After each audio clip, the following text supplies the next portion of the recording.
Ada wilayah-wilayah yang sangat sulit ketika Bang Edi mensosialisasikan nggak? Masuk semua sebenarnya. Hampir semua sebenarnya semua sulit ya, Pak ya? ke daerah orang itu sulit. Yang pertama itu kadang kita tidak ingin membawakan sebuah agama apapun. Nah, Iya. nyatakan diri kita itu artinya kegiatan terselubung. Juga yang menyatakan punya misi tertentu seperti itu. Mungkin hati-hati, bisa saja, ya artinya waspada orang asing. Bisa Sering dianggap seperti itu kan? jaringan ISIS, jaringan teroris dan sebagainya seperti itu sering sekali. Dan yang kedua, banyak orang tua anak-anak di daerah itu melarang anaknya untuk belajar. Itu yang buat kita miris sebenarnya. Okay. Karena hati-hati kamu belajar dengan dia, jangan sampai kamu jadi Kristen. Nah, saya dengar memang sasaran Bang Edi kan juga anak-anak juga kan ya? Saya lebih memprioritaskan anak-anak sih sebenarnya.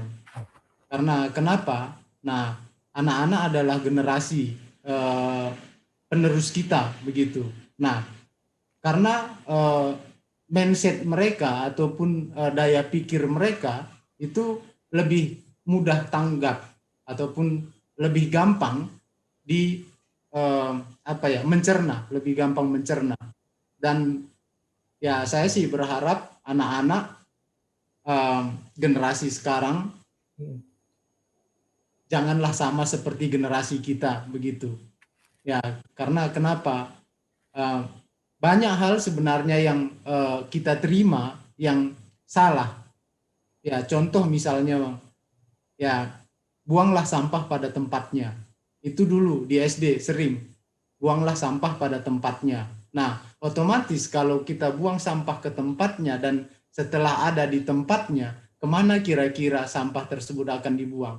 Ke TPS, dan TPS lanjut ke TPA. Nah, di TPA siapa kira-kira yang mengurus? Nah, akhirnya menjadi gunung. Nah, kita tidak pernah diajarkan dari dulu bagaimana cara mengolah sampah. Tidak pernah. Kita hanya diajarkan membuang sampah, tapi tidak pernah diberi ilmu bagaimana cara pengolahan sampah. Seperti itu. Makanya akhirnya kita jadi negara kelautan terkotor nomor 2 di dunia. Oke, mungkin dari sana juga Bang Edi jadi istilahnya terilhami lah ya, dan tergerak untuk mensosialisasikan, membagi ilmunya tentang pengolahan sampah yang lebih efektif atau ya menambah nilai sampah itu sendiri kan, mengubah sifatnya. Ya pada dasarnya saya sendiri tidak ada ilmu ataupun pengetahuan soal mengolah sampah, sama sekali tidak ada karena basic saya bukan di situ. Oke.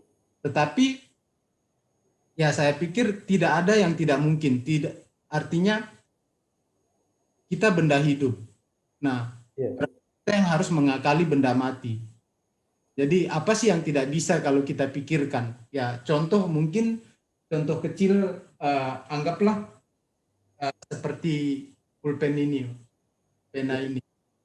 Nah, kalau satu, mungkin seandainya tidak ada tintanya lagi untuk menulis, berarti nggak ada guna.